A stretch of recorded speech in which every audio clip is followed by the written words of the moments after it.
అమ్మవారిని కేవలము కరీంనగర్ జిల్లా హుజూరాబాద్ నియోజకవర్గం జమ్మికుంట పట్టణంలోని డిగ్రీ అండ్ పీజీ కళాశాలను కేంద్ర హోంశాఖ సహాయ మంత్రి బండి సంజయ్ సందర్శించారు.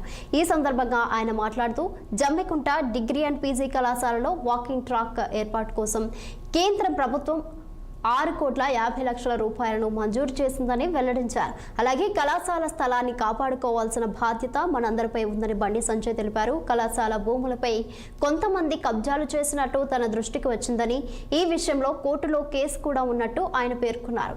ఎవరు అక్రమంగా కబ్జాలు చేసినా కఠిన చర్యలు తప్పవని హెచ్చరించారు. అలాగే హుజూరాబాద్ జమ్మికుంట మున్సిపల్ పరిధిలో అనేక అభివృద్ధి కార్యక్రమాలకు కేంద్ర ప్రభుత్వం నిధులు కేటాయించిందని చెప్పారు. హుజూరాబాద్ జమ్మికుంట మున్సిపాలిటీలను తమకు అప్పగిస్తే అన్ని రకాల అభివృద్ధి చేస్తామని బండి సంజయ్ హామీ ఇచ్చారు. గవర్నమెంట్ డిగ్రీ పీజీ కాలేజ్ ఆవరణలో ఈ గ్రౌండ్ లో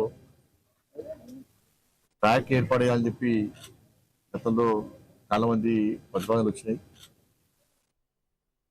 దృష్టిలో ఉంచుకొనే గత 2 నెలల క్రితము కేంద్ర మంత్రి శ్రీ మన్సుఖ్ మాండవ్య వారిని కలిసినప్పుడు వారు 10 కోట్ల రూపాయలను ఈ స్పోర్ట్స్ కోసం అని చెప్పి వారు రిలీజ్ చేస్తారని చెప్పన్నారు.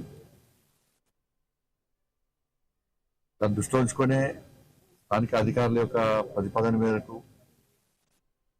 కేంద్ర ప్రభుత్వానికి ఆ ప్రతిపాదన పంపించిన వెంటనే 6,50,00,000 రూపాయలను ఆల్రెడీ శాంక్షన్ చేయడం జరిగింది. ఇంకా బడ్జెట్ తక్కువ ఉంటే కూడా అదనంగా కావాలంటే కూడా వారు ఇస్తారని చెప్పన్నారు. అంటే ప్రస్తుతం అయితే ఈ ట్రాక్ సంబంధించి మనం ప్రారంభోత్సవాలు చేయడానికి ఒకసారి పరిశీలించడానికి రావడం జరిగింది.